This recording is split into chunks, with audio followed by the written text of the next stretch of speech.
ഈ മോഹൻലാലിന് രാഷ്ട്രീയമുണ്ട്, മമ്മൂട്ടിക്ക് രാഷ്ട്രീയമുണ്ട്.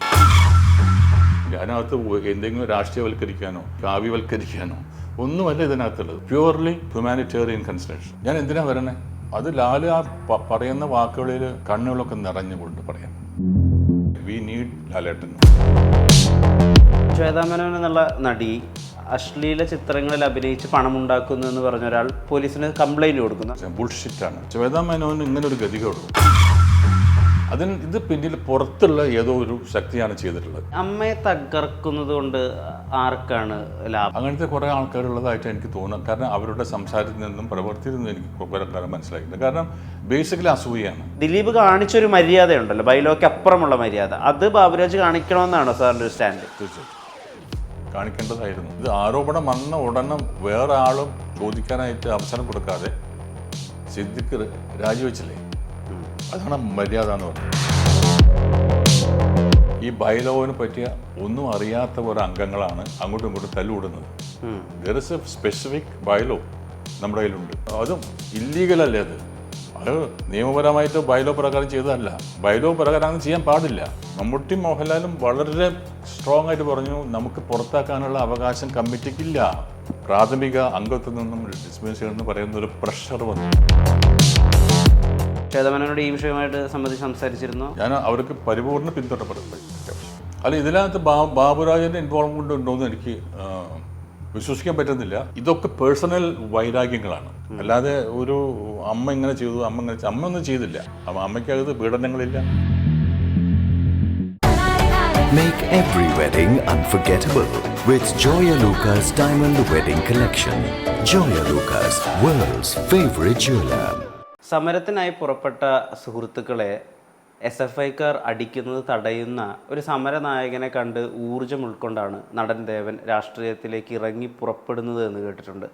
ഇപ്പോൾ അമ്മ സംഘടനയുടെ തലപ്പത്തേക്ക് മത്സരിക്കാൻ തുടങ്ങുന്നു. എന്താണ് ഈ ഒരു അവസരത്തിൽ അദ്ദേഹത്തെ അമ്മയിലേക്ക് ഒരു അധികാര സ്ഥാനത്തേക്ക് എത്താൻ പ്രേരിപ്പിക്കുന്നത്? ചോദിച്ചറിയാം. നടൻ ദേവനാണ് ചേരുന്നത്. നമസ്കാരം. നമസ്കാരം. രാഷ്ട്രീയത്തിൽ ഇറങ്ങിയത് അങ്ങനെ VM സുധീരൻ്റെ ഒരു യഥാർത്ഥ ജീവിത സംഭവത്തിൽ നിന്ന് ഇൻസ്പിറേഷൻ ഉൾക്കൊണ്ടിട്ടാണ്. അത് ഞാൻ 10th സ്റ്റാൻഡേർഡിൽ പഠിക്കുമ്പോൾ സെൻറ് തോമസ് കോളേജിൽ ഞാൻ സമരം കാണാൻ പോയതാണ്. അപ്പോഴാണ് ഈ വലിയ സംഭവം, അടിപിടി ബഹളം. അപ്പോൾ ഞാൻ ഇത് പിന്നെ സമരം എന്ന് പറയുന്നത് അടിപിടിയാണോ എന്ന് തോന്നി. എൻ്റെ ഫസ്റ്റ് ഞാൻ കാണുന്നത് ഞങ്ങളുടെ സ്കൂളിൽ, ഞങ്ങൾ മോഡൽ സ്കൂളിലാണ് പഠിച്ചത്.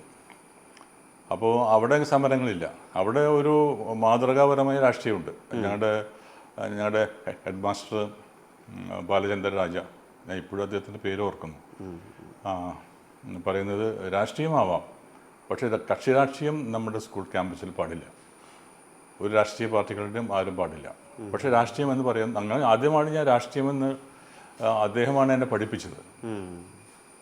അപ്പോൾ നമുക്ക് ഇലക്ഷനൊക്കെ എങ്ങനെയാണെന്ന് വെച്ചാൽ ഈ 4 കളേഴ്സ് ഉണ്ട്: yellow, red, blue and green.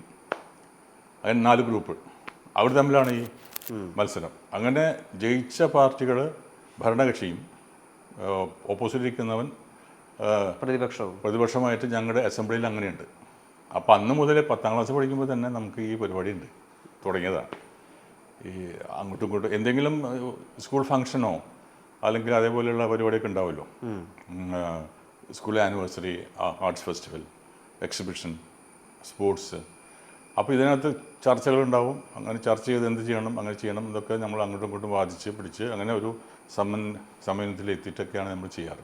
അപ്പോൾ ഈ 10ാം ക്ലാസ് മുതൽ എനിക്ക് ഒരു ഉൾവിളി രാഷ്ട്രീയത്തിൻ്റെ ഉണ്ടായിരുന്നു. എന്തുകൊണ്ടാണ് അമ്മ സംഘടനയുടെ പ്രസിഡന്റ് സ്ഥാനത്തേക്ക് മത്സരിക്കണമെന്ന് വിചാരിക്കുന്നത്? അതിൻ്റെ പരിതസ്ഥിതിയാണ് എനിക്കറിയാൻ താല്പര്യമുള്ളത്. ഓൾറെഡി ഒരു രാഷ്ട്രീയ കക്ഷിയുമായിട്ട് ചേർന്ന് പ്രവർത്തിക്കുന്ന അല്ലെങ്കിൽ സജീവ രാഷ്ട്രീയത്തിലേക്ക് ഇറങ്ങാൻ ആഗ്രഹിക്കുന്ന ഒരാൾ, കേരള പീപ്പിൾസ് പാർട്ടി റീവാമ്പ് ചെയ്തെടുത്ത സമയത്തെ പറഞ്ഞിരുന്നു, ഇതിന് ഞാനൊരു വലിയ ഫ്യൂച്ചറിസ്റ്റിക് ആയിട്ടുള്ളൊരു ഗോളാണ് ഉദ്ദേശിക്കുന്നതെന്ന്. അപ്പോൾ അങ്ങനൊരു ചിന്തകളുള്ള, അങ്ങനെ ലക്ഷ്യങ്ങളുള്ള ഒരു മനുഷ്യൻ എന്തുകൊണ്ടാണ് പെട്ടെന്ന് അമ്മയുടെ സ്ഥാനത്തിലേക്ക്, അതായത് അമ്മ അൾട്ടിമേറ്റ്ലി അതൊരു ചാരിറ്റബിൾ ഓർഗനൈസേഷൻ കൂടിയാണല്ലോ, ആ മത്സരിക്കാനുള്ള തീരുമാനം എടുക്കാനുള്ള കാര്യം എന്താ? വാസ്തവത്തിൽ ഇതിനെപ്പറ്റി ഞങ്ങൾ ഈ കുറച്ച് കാലങ്ങളായിട്ട് എനിക്ക് എൻ്റെ സ്വപ്നത്തിൽ പോലും ഇല്ലാത്തൊരു സംഗതിയാണ് അമ്മയുടെ പ്രസിഡന്റ് സ്ഥാനത്തേക്ക് ഞാൻ വരിക എന്നുള്ളത്. ഞാൻ ഒരിക്കലും അതിനെപ്പറ്റി ചിന്തിച്ചിട്ടില്ല, അതിനെപ്പറ്റി ആലോചിച്ചിട്ടില്ല, അതിനെപ്പറ്റി സ്വപ്നം കണ്ടിട്ടില്ല. അങ്ങനെ ഇതിനൊരു പ്രത്യേക സാഹചര്യം ഉണ്ടായി. അതാണ് ഇതിനകത്ത് വരാൻ കാരണം വെച്ചാൽ, ഇപ്പോൾ കഴിഞ്ഞ ഞങ്ങളുടെ ആനുവൽ ജനറൽ ബോഡി മീറ്റിങ്ങിലാണ് ഈ ഹേമ കമ്മീഷന് ശേഷം ഉണ്ടായ ആ ഡെവലപ്മെൻറ്റ്സിൻ്റെ പ്രോഗ്രാം ആകൊക്കെ വന്നു. ഒരു അഡ്ഹോക് കമ്മിറ്റി ഉണ്ടാക്കി. ആ അഡ്ഹോക് കമ്മിറ്റിയാണ് 6 മാസം ഭരിച്ചത്. അതിനുശേഷമാണ് ഒരു ജനറൽ ഇലക്ഷന് വേണ്ടിയിട്ട് നമ്മൾ പോകുന്നത്. ആ സമയത്ത് മോഹൻലാൽ ആ സ്റ്റേജിൽ, അപ്പോൾ ഞാനവിടെ ഉണ്ടായിരുന്നു, ആ സ്റ്റേജിൽ വളരെ അഡമൻ്റായിട്ട് പറഞ്ഞു, ഞാൻ ഇനി ഇല്ല. അദ്ദേഹം അവിടെ അനൗൺസ് ചെയ്തു, നമുക്ക് വേറൊരു ഇലക്ഷൻ നടത്തി പുതിയ ഭാരവാഹികൾ. പക്ഷേ ഞാൻ ഈ നേതൃസ്ഥാനത്ത് നിന്ന് ഒഴിയാൻ തീരുമാനിച്ചു എന്ന് പറഞ്ഞപ്പോൾ 100% ആൾക്കാർ എഴുതി നിന്നിട്ട് പറഞ്ഞു, ലാലേട്ടൻ പോകരുത്, നമുക്ക് വി നീഡ് ലാലേട്ടൻ. എല്ലാവരും അതിനകത്തൊരു അഭിപ്രായവ്യത്യാസം എല്ലാവരും ഒരുമിച്ച് പറഞ്ഞു. ലാല് വളരെ അഡമൻ്റാണ്. നിങ്ങൾ എന്ത് പറഞ്ഞാലും ആ ഒരു തർക്കം തന്നെ, ലാലും ഞങ്ങളായിട്ടുള്ള തർക്കം തന്നെ ഒരു അരമണിക്കൂർ നീണ്ടു നിന്നു. ലാല് പറഞ്ഞു, ഞാൻ ഒരു കാരണവശാലും ഇതിൽ വരില്ല, ഇലക്ഷൻ നടത്തിക്കോളൂ, ഇവിടെ ആർക്ക് വേണമെങ്കിൽ വരാം. ഇപ്പോൾ ഇവിടെ പല ആൾക്കാരും പറയുന്നുണ്ട് സ്ത്രീകൾ വരണമെന്ന് പറയുന്നുണ്ട്, ആയിക്കോട്ടെ, സ്ത്രീകൾ വരട്ടെ. അപ്പോൾ എന്ന് പറഞ്ഞിട്ടാണ് അവസാനം നമ്മൾ അതൊരു തീരുമാനിച്ച് നമ്മൾ അടുത്ത ഇലക്ഷന് നിൽക്കാമെന്ന് പറഞ്ഞു. ഇങ്ങനെ പറഞ്ഞപ്പോഴും എൻ്റെ പ്രതീക്ഷ എന്താണെന്ന് വെച്ചാൽ അടുത്ത ഇലക്ഷൻ വരുന്ന സമയത്ത് ലാല് ശരിക്കും വരും. ലാലിനങ്ങനെ നമ്മൾ ഇട്ടിട്ട് പോകാൻ പറ്റില്ല എന്നുള്ള വിശ്വസിക്കുന്ന ഒരാളാണ്. ലാലിനോ മമ്മൂട്ടിക്കോ സുരേഷ് ഗോപിക്കോ അല്ലെങ്കിൽ പിന്നെ ആർക്കും അങ്ങനെ അമ്മേനെ ഉപേക്ഷിച്ച് പോകാൻ മനസ്സ് വരില്ല. അത്ര അറ്റാച്ച്ഡാണ് ഞങ്ങൾ. മനസ്സിലായി, ഈ അമ്മയായിട്ടുള്ള ഞങ്ങളുടെ ബന്ധം എന്ന് പറയുന്നത് അത് ആരും മനസ്സിലാക്കുന്നില്ല എന്നാണ് നമ്മുടെ വേദന. ഞങ്ങളും അമ്മയായിട്ടുള്ള ബന്ധം എന്ന് പറയുന്നത് വലിയ ഒരു ഭയങ്കര ബന്ധമാണത്. അപ്പോൾ എൻ്റെ ഒറ്റ ഇതെന്ന് വെച്ചാൽ ലാൽ ഒരിക്കലും അങ്ങനെ ഒരു പൊസിഷനിലേക്ക് പോയില്ല, ഈ അമ്മയുടെ സ്ഥാനത്ത് നിന്ന് മാറില്ല എന്നുള്ളൊരു പ്രദേശം എനിക്കുണ്ടായിരുന്നു. അങ്ങനെ ഞാൻ എൻ്റെ ഷൂട്ടിങ്ങായിട്ട് നടക്കുമായിരുന്നു. നോമിനേഷൻ കൊടുക്കാനുള്ള തീയതി ലാസ്റ്റ് ഡേ വന്നു. അപ്പോഴാണ് ഞാൻ അറിയുന്നത് മോഹൻലാൽ നോമിനേഷൻ കൊടുത്തിട്ടില്ല. അതെനിക്ക് ഭയങ്കരമായൊരു ഷോക്ക്. കാരണം എൻ്റെ പ്രതീക്ഷ അങ്ങനെ ലാല് വരും എന്നുള്ളതായിരുന്നു. ഞാനിത് ഈ ഒരു സംഗതി ശ്രദ്ധിച്ചിട്ടേ ഇല്ല, ഈ ഇലക്ഷൻ പറ്റിയിട്ട് ഞാൻ ശ്രദ്ധിച്ചിട്ടില്ല. അപ്പോൾ അന്ന് കാലത്ത് നോക്കിയപ്പോൾ ഈ ഇലക്ഷനിൽ മറ്റു പല ആൾക്കാരും മത്സരിക്കുന്നു, മോഹൻലാൽ പത്രിക സമർപ്പിച്ചിട്ടില്ല എന്ന് ഞാൻ അറിയാം. അപ്പം പെട്ടെന്ന് എൻ്റെ മനസ്സിൽ ഭയങ്കര ഒരു ആഘാതമായത്, ലാലിന് ഇത്രയും വേദനിച്ചോ എന്നുള്ള ഒരു ഫീലിംഗ് ആയിപ്പോയി. അപ്പോൾ ഇതിനു മുമ്പ് ലാലുമായിട്ട് സംസാരിച്ചപ്പോൾ ലാല് എന്നോട് പറഞ്ഞു, ഞാനിങ്ങ് വരില്ല, കാരണം അത്രയധികം ഞാൻ എന്തിനാണ് വരണേ.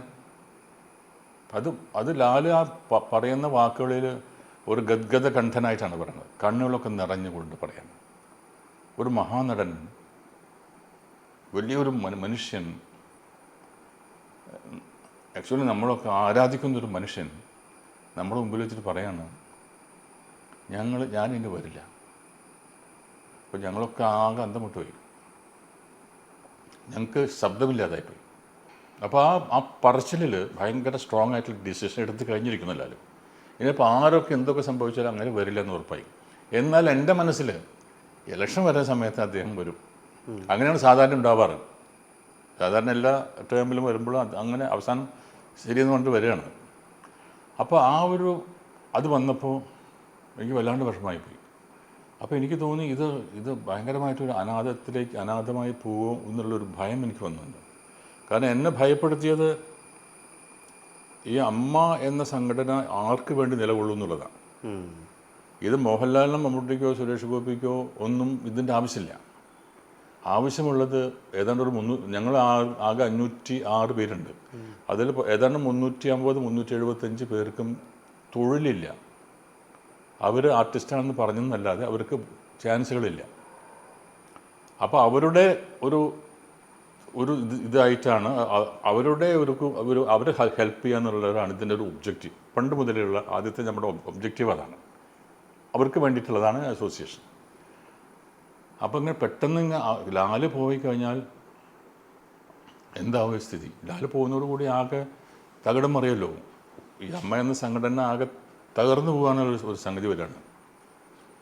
അപ്പോൾ ഇങ്ങനെ ഇരിക്കുന്ന സമയത്ത് പെട്ടെന്ന് ഇങ്ങനെ ഓരോരുത്തർ എന്നെ വിളിക്കുന്നുണ്ട്, നീ വാടാ, നീ ചെയ്യണം എന്ന് പറയും. അല്ലെങ്കിൽ നമ്മുടെ അമ്മ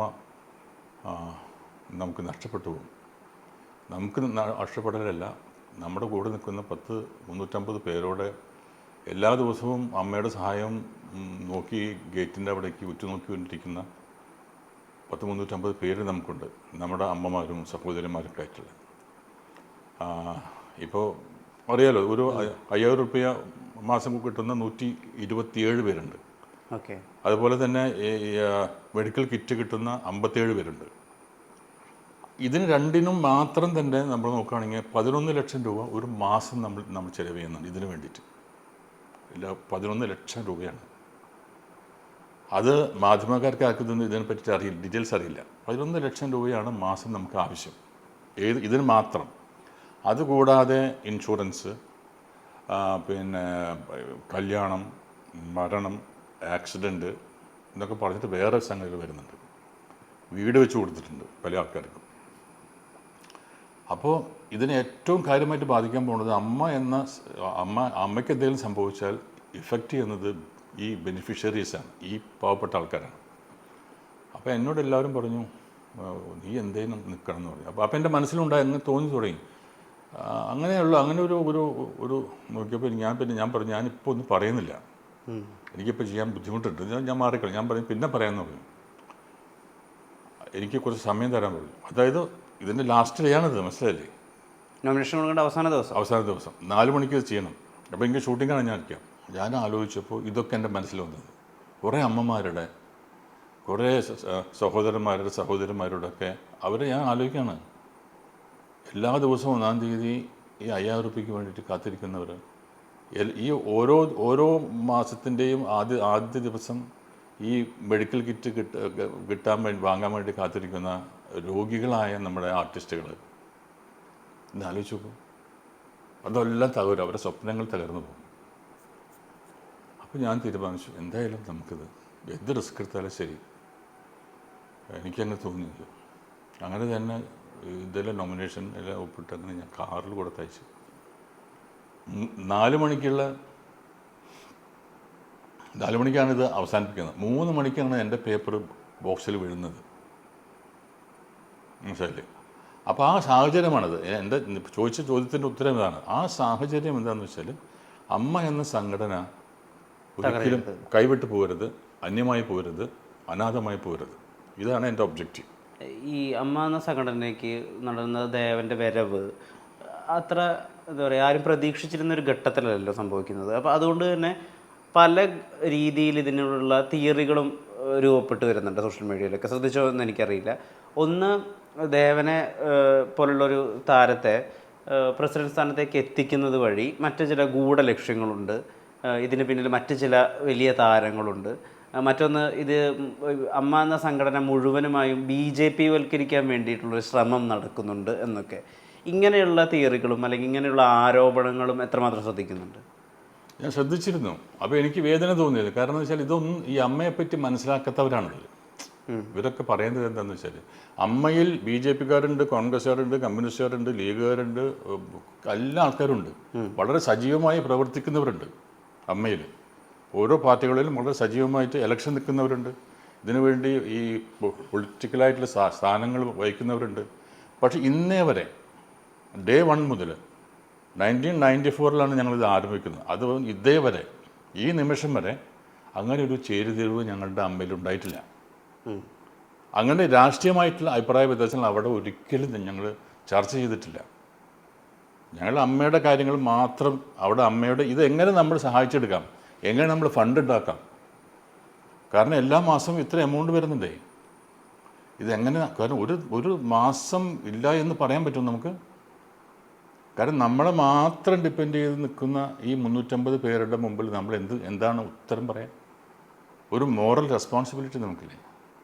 ഇതല്ലാതെ വേറെ യാതൊന്നുമില്ല. അതിനകത്ത് എന്തെങ്കിലും രാഷ്ട്രീയവൽക്കരിക്കാനോ കാവ്യവൽക്കരിക്കാനോ ഒന്നുമല്ല ഇതിനകത്തുള്ളത്. ഒക്കെ പ്യുവർലി ഒരു ഹ്യൂമാനിറ്റേറിയൻ കൺസിഡറേഷൻ, മനുഷ്യത്വപരമായിട്ടുള്ള, അല്ലാതെ വേറെ ഒന്നും ഇതിനകത്തില്ല. ബാക്കി മുഴുവനും ബുൾഷിറ്റാണ്, നോൺസെൻസാണ്.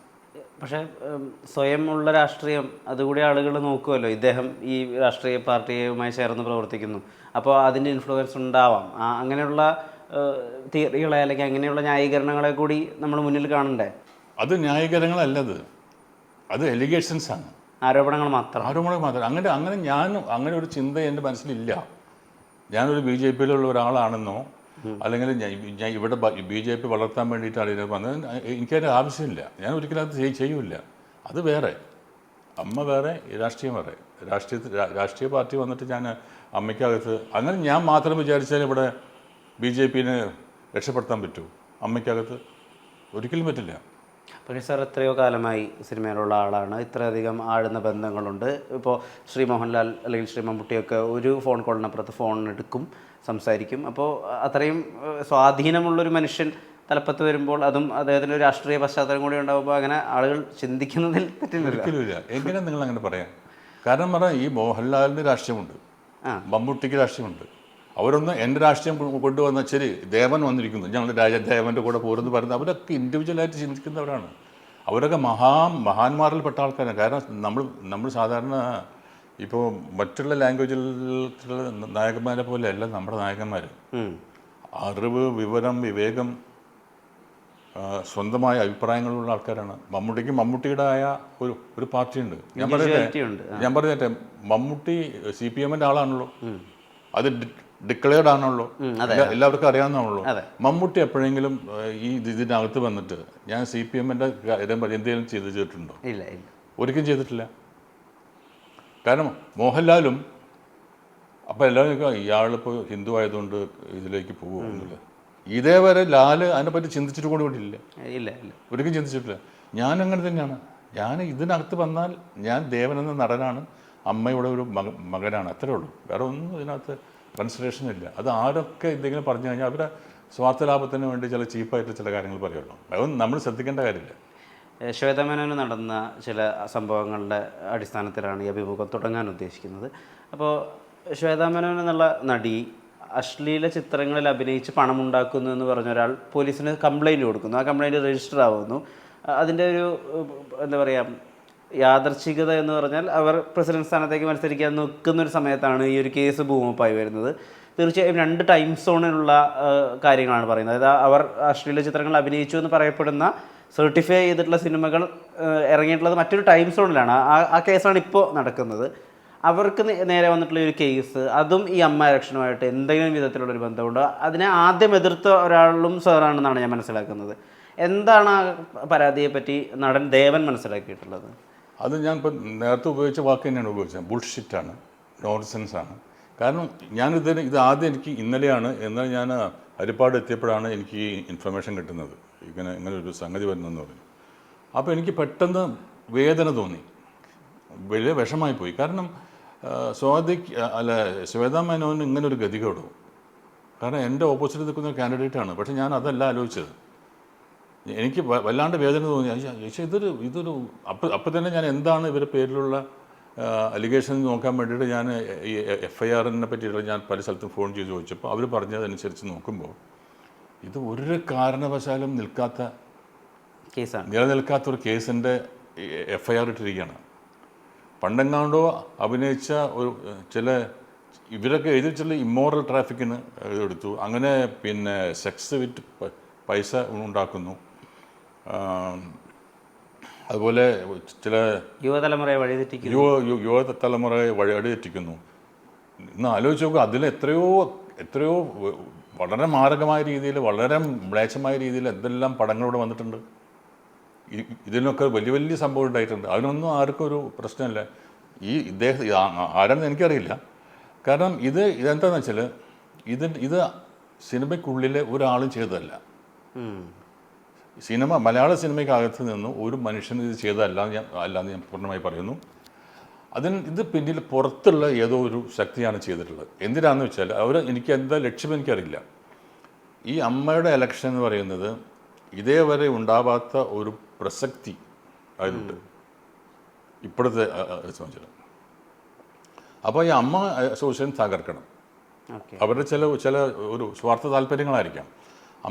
അമ്മയെ തകർക്കാൻ വേണ്ടിയിട്ട് ഇപ്പോൾ ഏറ്റവും നല്ലത് ഒരു ടാർഗറ്റായിട്ടാണ് ഈ ശ്വേതാ മേനോനെ ആ ഫോഴ്സ് ഉപയോഗിച്ചത്. അപ്പോൾ അമ്മയിലൊരു ഉൾപ്പിളർപ്പ് ഉണ്ടാവുകയും ചെയ്യും. ഉൾപ്പിളർപ്പുണ്ടാവും. ഈ ഒരു പക്ഷേ അതായത് ഇലക്ഷനെ ഡിസ്റ്റർബ് ചെയ്യാൻ വേണ്ടി ഉണ്ടാക്കിയിട്ടുള്ള ഒരു അജണ്ടയാണ്, ഗിമിക്കാണിത്, ഒരു ഇതാണത്. അല്ലാതെ വേറെ ഒന്നുമല്ല. അതിനകത്ത് ആ ഒരു ഞാനൊരു ശക്തിയൊന്നും കാണുന്നില്ല. ചില ഈ ഞരമ്പ് രോഗികൾ ഉണ്ടാവുള്ളൂ, അവർ ചെയ്യുന്ന ചില കാര്യങ്ങൾ, അല്ലാതെ വേറെ ഒന്നും ഇതിനകത്ത് ഒന്നുമില്ല. സീരിയസ് മാറ്ററേ അല്ല അത്. അതുകൊണ്ടൊന്നും അമ്മയ്ക്കോ ശ്വേതയ്ക്കോ ഒന്നും പറ്റില്ല. ഒരു പ്രതിപക്ഷ ബഹുമാനം ഉണ്ടാവണമല്ലോ എപ്പോഴും ഒരു കാൻഡിഡേറ്റിന്. തീർച്ചയായിട്ടും. ശ്വേതമേനോനോട് ഈ വിഷയമായിട്ട് സംസാരിച്ചിരുന്നോ? എന്തെങ്കിലും രീതിയിലുള്ള ഒരു അങ്ങോട്ടും ഇങ്ങോട്ടുള്ള സംസാരങ്ങൾ നടന്നിട്ടുണ്ട്? യെസ്, ഞാൻ അവർക്ക് പരിപൂർണ്ണ പിന്തുണ പ്രഖ്യാപിച്ചിട്ടുണ്ട്. പരിപൂർണ്ണ പിന്തുണ 100% ആണ്. അതിനകത്ത് വേറൊരു ഒരു മോട്ടീവില്ല. അത് എൻ്റെ ഒരു വ്യക്തി എന്ന നിലയ്ക്കും ഒക്കെ കൂടി അത് മത്സരം വേറെ, മത്സരിക്കുന്നത് വേറെയാണത്. അത് നമ്മളൊരു ആശയമുണ്ട്, നമുക്ക് ചില ഒബ്ജക്റ്റീവ്സ് ഉണ്ടാവും. പേഴ്സണാലിറ്റികൾ തമ്മിലുള്ള മേറ്ററല്ലല്ലോ. അപ്പോൾ എൻ്റെ ഓപ്പോസിറ്റ് നിൽക്കുന്ന ഒരു കാൻഡിഡേറ്റിന് എന്തെങ്കിലും അപകടം പറ്റിയാൽ ഞാൻ അവരോടൊപ്പം നിൽക്കണ്ടേ? അല്ലാതെ ആ ഒരു സംഗതി എടുത്തിട്ട് എരിയുന്ന തീയിൽ കുറച്ചും കൂടി എണ്ണ ഒഴിച്ചു കൊടുക്കുന്ന ഏർപ്പാടുണ്ടല്ലോ, അത് എൻ്റെ ജീവിതത്തിൽ ഉണ്ടായിട്ടില്ല, ഉണ്ടാവുകയില്ല. അപ്പോൾ അവർക്ക് നമ്മൾ ആശ്വസിപ്പിക്കേണ്ടത് നമ്മളൊരു കടമയാണ്. കാരണം നമ്മളത് വിശ്വസിക്കുന്നില്ല അവരങ്ങനെ. കാരണം അവർ വളച്ചൊടിച്ചതാണ്, വ്യാഖ്യാനമാണത്. ഇവർ ചെയ്ത റോളുകൾ മുഴുവനുള്ളൂ, ഇവർ പറയപ്പെടുന്ന ഈ സീനുകൾ മുഴുവനും ഒരു റൈറ്ററും ഒരു ഡയറക്ടറും കൂടി അവരുടെ ഇമാജിനേഷനിൽ ഉണ്ടാക്കിയ സാധനം ഇവരെ കൊണ്ട് അഭിനയിപ്പിച്ചു എന്നുള്ളതാണ്. അഭിനയിച്ചതല്ല, അഭിനയിപ്പിച്ചു എന്നുള്ളതാണ്. അത് ഒരു പ്രൊഫഷണൽ ആക്ടർ എന്ന നിലയ്ക്ക് she is responsible for that. അല്ല, ബാധ്യസ്ഥയാണ് ഇത് ചെയ്യാനായിട്ട്. ഷീസ് ഒരു പ്രൊഫഷണൽ ആക്ടറല്ലേ, അപ്പോൾ അത് ചെയ്യേണ്ടി വരും. പിന്നെ ഇവർ പറയുന്ന രീതിയിലുള്ള സംഗതി നമ്മൾ എല്ലാവരും കണ്ടതാണ്, പടം അല്ലേ, എല്ലാ ആൾക്കാരും കണ്ടതാണ്. അപ്പോൾ ആർക്കും ഒരു പ്രശ്നം തോന്നിയിട്ടില്ല, എൻജോയ് ചെയ്തു നമ്മൾ. അത് മാത്രമല്ല, സെൻസർ ബോർഡ് എന്ന് പറഞ്ഞ ഒരു സംഭവം ഇവിടെയുണ്ട്. ആ സെൻസർ ബോർഡ് നോക്കിയിട്ട് അവർ പെർമിറ്റ് ചെയ്ത ഒരു പടമാണിത്. അപ്പോൾ പിന്നെ എവിടെയാണ് കേസ് വരുന്നത്? എന്താണ് ഇതൊരു പ്രശ്നം? എനിക്ക് തോന്നുന്നില്ല. ഈ കോടതി ഫസ്റ്റ് അറ്റംപ്റ്റ് തന്നെ കോടതി ഇത് എടുത്ത് വലിച്ച് തൂക്കിയെറിയും. ഈ അമ്മയെ തകർക്കുന്നത് കൊണ്ട് ആർക്കാണ് ലാഭം, അല്ലെങ്കിൽ ആർക്കാണ് ഇത്ര സന്തോഷം ലഭിക്കുന്നത്?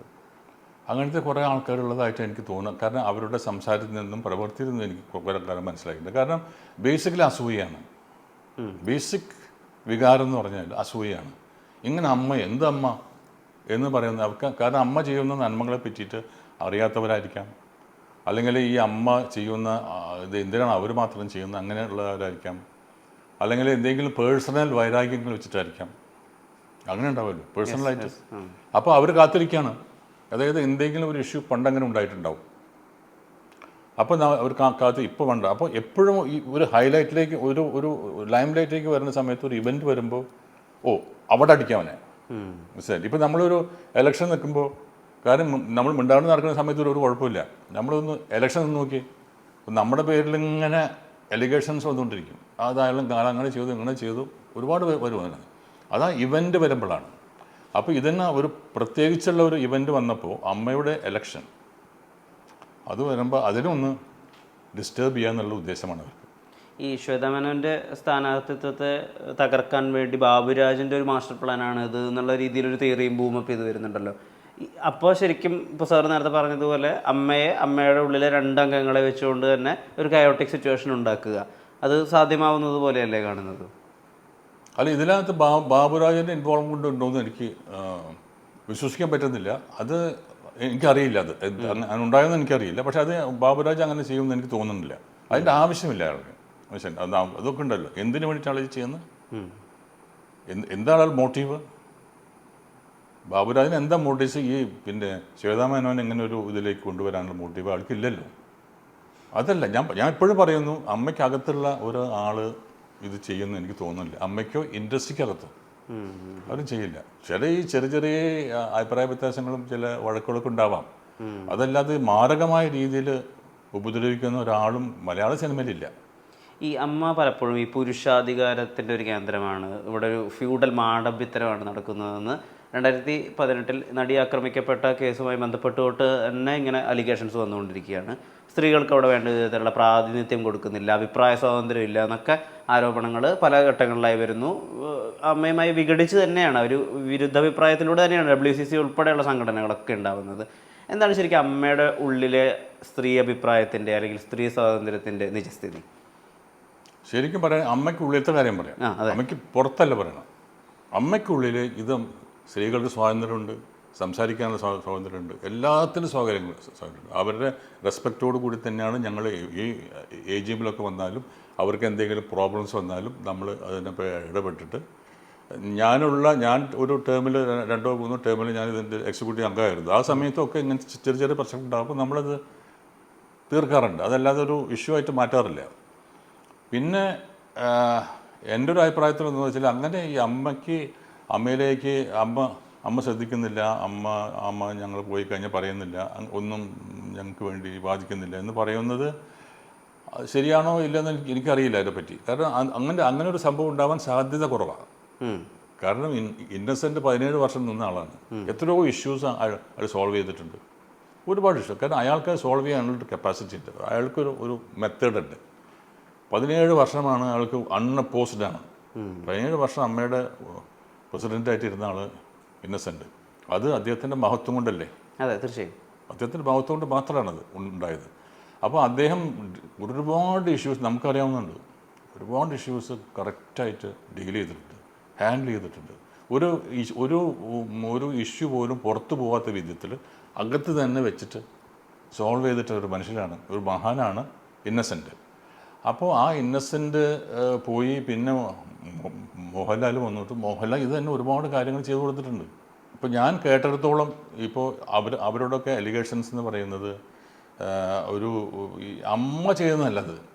അമ്മ ഒരിക്കലും ചെയ്യില്ല, അമ്മ എന്ന സംഘടന ചെയ്യില്ല. ഇതൊക്കെ പേഴ്സണൽ വൈരാഗ്യങ്ങളാണ്, പേഴ്സണാലിറ്റി ടു പേഴ്സണാലിറ്റി. അല്ലാതെ ഒരു അമ്മ ഇങ്ങനെ ചെയ്തു, അമ്മ ഒന്നും ചെയ്തില്ല. അമ്മയ്ക്കകത്ത് പീഡനങ്ങളില്ല, അഭിപ്രായ വ്യത്യാസങ്ങളില്ല, അതുപോലെയുള്ള ഒന്നിനും ഈ വലുപ്പച്ചെറുപ്പങ്ങളില്ല, എല്ലാം ഒന്നുപോലെയാണ്. ഞാനത് നേരിട്ടിട്ട് കാണുന്ന ആളല്ലേ, നമുക്ക് മനസ്സിലാക്കാൻ പറ്റുന്നതല്ലേ. പല ഇഷ്യൂസിലും എൻ്റെ അടുത്ത് വരുമ്പോൾ ഞാൻ നേരെ അമ്മയോട് വിളിച്ച് പറയും. അത് എല്ലാത്തിനും സൊല്യൂഷൻ കണ്ടിട്ടുണ്ട്, ഞാൻ പേസിലൊക്കെ കണ്ടിട്ടുണ്ട്.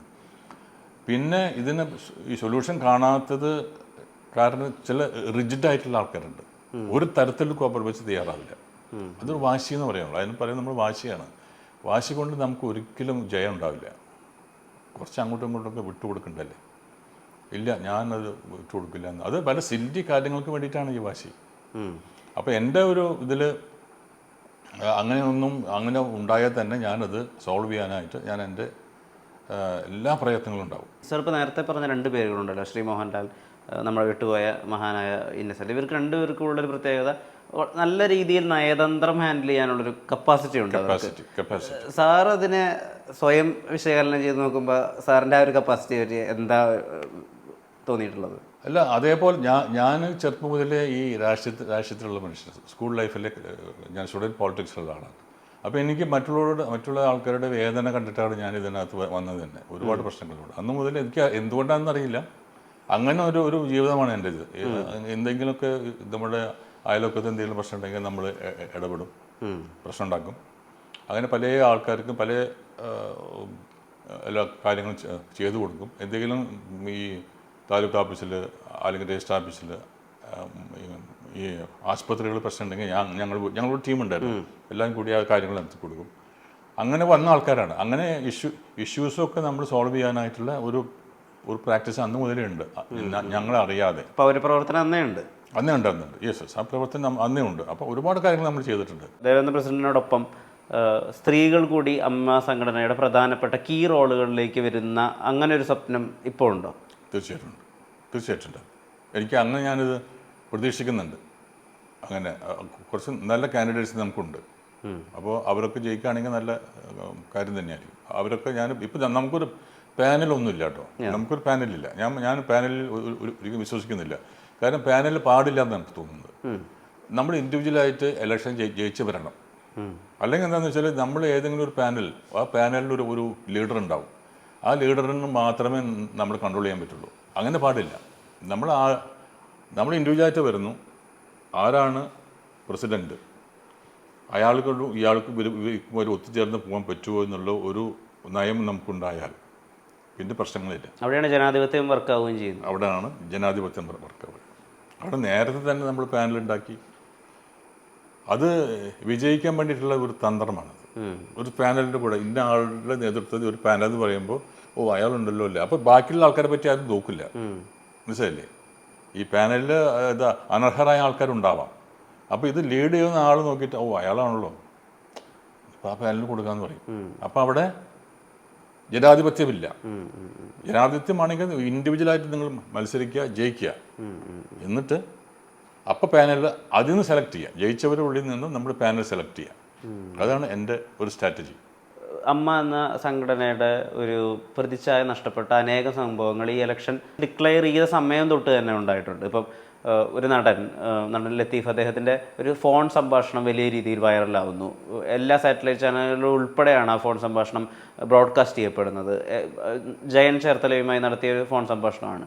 അത്യന്തം നിന്ദ ഉൾക്കൊള്ളുന്ന അത്യന്തം സ്ത്രീവിരുദ്ധമായിട്ടുള്ളൊരു പരാമർശമായിരുന്നു ആ ഫോൺ സംഭാഷണത്തിൽ ഉൾപ്പെടെയുള്ളത്.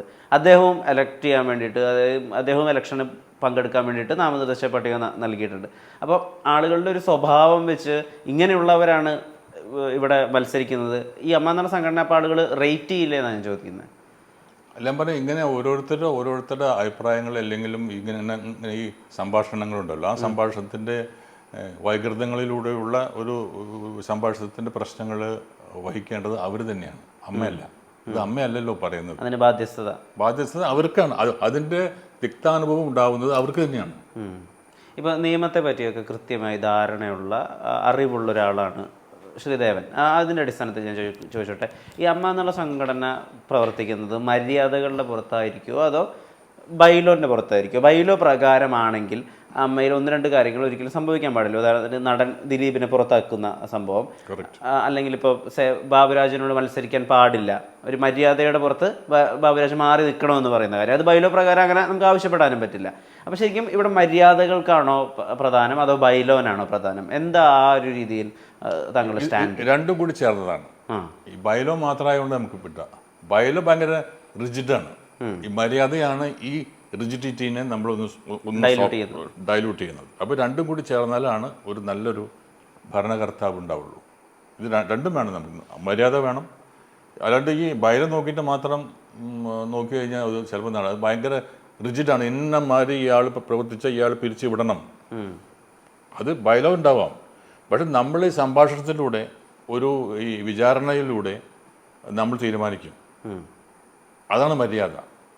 നമ്മൾ അയാളെ കേൾക്കുന്നു, എന്താ നിങ്ങളുടെ പ്രശ്നം, അല്ല തിരുത്താൻ തയ്യാറാണോ, ആണ് എന്ന് പറയാം. അങ്ങനെ വരുമ്പോൾ അവിടെ മര്യാദയാണ് പ്രസക്തി, ബൈലോ അല്ല. അയാൾ നമുക്ക് എടുക്കാൻ പറ്റും.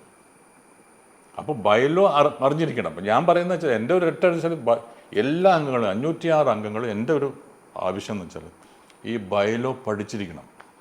നിങ്ങൾക്ക് എന്തെങ്കിലും പ്രശ്നങ്ങളുണ്ടെങ്കിൽ നിങ്ങൾ പ്രതിരോധിക്കണമെങ്കിൽ ബൈലോ പഠിച്ചിട്ട് ഞാൻ എൻ്റെ വാക്കുകൾ എന്തെങ്കിലും തരത്തിൽ ബൈലോവിന് എഗൻസ്റ്റ് ആയിട്ട് വരുന്നുണ്ടോ എന്ന് നോക്കിയിട്ട് വേണം പറയാനായിട്ട്.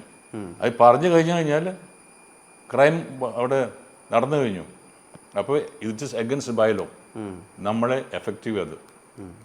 ഇപ്പം നമ്മൾ കാണുന്നത് ഇപ്പോൾ കഴിഞ്ഞ 2 ആഴ്ചയായിട്ട് നമ്മൾ കാണുന്ന, അല്ലെങ്കിൽ ഒരാഴ്ചയായിട്ട് നമ്മൾ കാണുന്നത് ഈ ബൈലോവിനെ പറ്റിയ ഒന്നും അറിയാത്ത കുറേ അംഗങ്ങളാണ് അങ്ങോട്ടും ഇങ്ങോട്ടും തല്ലുകൂടുന്നത്. There is a specific bylaw നമ്മുടെ കയ്യിലുണ്ട്. അതിൽ ഇതൊക്കെ ഇതിനെ ചെയ്യാൻ പാടില്ല, അതായത് അമ്മയെപ്പറ്റി പുറത്തു പോയി ആക്ഷേപിക്കാൻ പാടില്ല എന്ന് കൃത്യമായി എഴുതി വെച്ചിട്ടുണ്ട്. അങ്ങനെ പ്രവർത്തിക്കുന്നവരെ കമ്മിറ്റി പുറത്താക്കാനുള്ള അവകാശം കമ്മിറ്റിക്കുണ്ട്. എക്സ്പെൽ ചെയ്യാനുള്ള അവകാശമുണ്ട്. എക്സ്പെൽ ചെയ്യാനുള്ള അവകാശം കൂടെ ഉണ്ട്. കമ്മിറ്റി ഭയങ്കര പവർഫുള്ളാണ്, മനസ്സിലായില്ലേ? അവിടെയാണ് മര്യാദ എന്ന് പറയുന്നത്. അവർക്ക് അങ്ങനെ ഞങ്ങൾ പോയി ഞങ്ങൾക്ക് പറഞ്ഞു അത് ശരിയായില്ല എന്ന് നമ്മൾ ബോധ്യപ്പെടുത്തുക. അവർ പറയാണ് ശരിയാണ് അത് ചെയ്ത് ശരിയായില്ല എന്ന് പറയുകയാണെങ്കിൽ നമ്മൾ അവരെ എടുക്കും. നടൻ ദിലീപിനെ അമ്മ സംഘടന ആദ്യം പുറത്താക്കിയിരുന്നു. അതിനുശേഷം അദ്ദേഹത്തെ തിരിച്ചെടുക്കാനുള്ള ശ്രമങ്ങൾ നടത്തിയപ്പോൾ നടൻ ദിലീപ് തന്നെ ഇപ്പോൾ അമ്മ സംഘടനയ്ക്കില്ല എന്ന നിലപാടുമായിട്ടാണ് വന്നിട്ടുണ്ടായിരുന്നത്. ഇപ്പോൾ ബാബുരാജ് ഇലക്ഷന് വേണ്ടി നിൽക്കാൻ വേണ്ടി ശ്രമിക്കുന്ന സമയത്ത് ബാബുരാജിനോട് മര്യാദ കാണിക്കണമെന്നാണ് മാലാപ്രവതി ഉൾപ്പെടെയുള്ള ആളുകൾ പറയുന്നത്. അപ്പോൾ ദിലീപ് കാണിച്ചൊരു മര്യാദയുണ്ടല്ലോ, ബൈലോയ്ക്ക് അപ്പുറമുള്ള മര്യാദ, അത് ബാബുരാജ് കാണിക്കണമെന്നാണോ സാറിൻ്റെ ഒരു സ്റ്റാൻഡ്? തീർച്ചയായിട്ടും കാണിക്കേണ്ടതായിരുന്നു. എലിഗേഷൻസ് വന്നു, അത് വളരെ സീരിയസ് ആയിട്ടുള്ള എലിഗേഷൻസാണ്, പോലീസ് കേസാണ്. അപ്പോൾ ഞാൻ പറഞ്ഞല്ലേ, ഇപ്പോൾ സിദ്ദിഖ് സിദ്ദിഖിൻ്റെ മേലുള്ളത് വളരെ സീരിയസ് ആയിട്ടുള്ള ഒരു എലിഗേഷനാണ്. എലിഗേഷൻ ഇത് ആരോപണം വന്ന ഉടനെ വേറെ ആളും ചോദിക്കാനായിട്ട് അവസരം കൊടുക്കാതെ സിദ്ദിഖ് രാജിവെച്ചില്ലേ, അതാണ് മര്യാദ എന്ന് പറയുന്നത്. അവിടെ അതാണ് പറയുന്നത്, നമ്മുടെ മര്യാദ എന്ന് പറയുന്ന സാധനം അത് വേണം നമുക്ക്. അല്ലാതെ നീ രാജിവെക്കുക അല്ലെങ്കിൽ ഞാൻ നിങ്ങൾ പുറത്താക്കുക എന്ന് പറഞ്ഞിട്ട് പിന്നാലെ നടക്കുന്നതല്ല. അവർ സ്വയം നിശ്ചയിക്കണം. ഇത് എൻ്റെ പേരിൽ എന്തോ വന്നിട്ടുണ്ട്, സത്യമാണോ അല്ലെങ്കിൽ നുണയാണോ എന്നുള്ളതല്ല, എൻ്റെ മേലൊരു ആരോപണം വന്നിരിക്കുന്നു, അത് തെളിയിക്കേണ്ട ഒരു കടമ എനിക്കാണ്. അപ്പോൾ ഐ ഹാവ് ടു റിസൈൻ. അത് ആദ്യം ഒരു മോഡൽ ഒരു മാതൃക കാണിച്ചത് സിദ്ദിഖല്ലേ, ഓൺ ദി സ്പോട്ട്. ഈ അലിഗേഷൻ വന്ന് ന്യൂസ് വന്ന ഉടനെ അദ്ദേഹം നേരെ പോയിട്ട് ലാലിൻ്റെ റെസിഗ്നേഷൻ ലെറ്റർ കൊടുത്തു. ആലോചിച്ചില്ലല്ലോ അയാൾ. അപ്പോൾ അവിടുന്നാണ് മര്യാദ എന്ന് പറയുന്നത്. അവിടെ ബൈലോ നോക്കിയിട്ട് അയാൾ ഫൈറ്റ് ചെയ്യാൻ നിന്നില്ല. അതേപോലെ തന്നെ ദിലീപിൻ്റെ കാര്യത്തിൽ നമ്മൾ ബൈലോ നോക്കിയില്ല, കമ്മിറ്റി ബൈലോ നോക്കിയില്ല. അനീതിയല്ല അത്. ഒരു അംഗത്തിന് പുറത്താക്കണമെങ്കിൽ ചില പ്രൊസീജിയേഴ്സ് ഉണ്ടല്ലോ. അയാൾക്ക് നോട്ടീസ് കൊടുക്കണം, സമയം കൊടുക്കണം, എന്താണ് നിങ്ങളുടെ ഒരു എന്താണ് നിങ്ങളുടെ ഒരു ക്ലാരിഫിക്കേഷൻ, ഞാൻ അങ്ങനെയല്ല ചെയ്തത്, ഇങ്ങനെയാണ് ചെയ്തതെന്നുള്ള അത് കമ്മിറ്റി രൂപീകരിച്ചിട്ട് അത് അംഗീകരിക്കണം. അതിനൊക്കെ സമയമെടുക്കണം. ഇത് ഓൺ ദി സ്പോട്ടല്ലേ, ഓൺ ദി സ്പോട്ട് കമ്മിറ്റി. അതും ഇല്ലീഗലല്ലേ അത് നിയമപരമായിട്ടോ ബൈലോ പ്രകാരം ചെയ്തതല്ല. ബൈലോ പ്രകാരം ചെയ്യാൻ പാടില്ല. മമ്മൂട്ടി മോഹൻലാലും പറഞ്ഞത് ബൈലോ പ്രകാരം നമ്മളത് ചെയ്യാൻ പാടില്ല എന്ന് പറഞ്ഞവരാണ് മമ്മൂട്ടി മോഹൻലാലും. പക്ഷെ അവർക്ക് സമ്മർദ്ദങ്ങൾ വന്നു, എക്സ്റ്റേണൽ ഭയങ്കര പ്രഷർ വന്നു, അവർ പേടിച്ചു പോയി. മമ്മൂട്ടി മോഹൻലാലും വളരെ സ്ട്രോങ് ആയിട്ട് പറഞ്ഞു, നമുക്ക് പുറത്താക്കാനുള്ള അവകാശം കമ്മിറ്റിക്കില്ല, ഉണ്ട്, പക്ഷെ അതിന് സമയമുണ്ട്. ഇപ്പം നമുക്ക് സസ്പെൻഡ് ചെയ്യാം, സസ്പെൻഷൻ പാടില്ല, ഇപ്പം തന്നെ ഡിസ്മിസ് ചെയ്യണം, പ്രാഥമിക അംഗത്വത്തിൽ നിന്നും ഡിസ്മിസ് ചെയ്യണമെന്ന് പറയുന്ന ഒരു പ്രഷർ വന്നു. ഞാനവിടെ ദൃക്സാക്ഷിയാണ്. Make every wedding unforgettable with Joya Lucas Diamond Wedding Collection. Joya Lucas, world's favorite jeweler.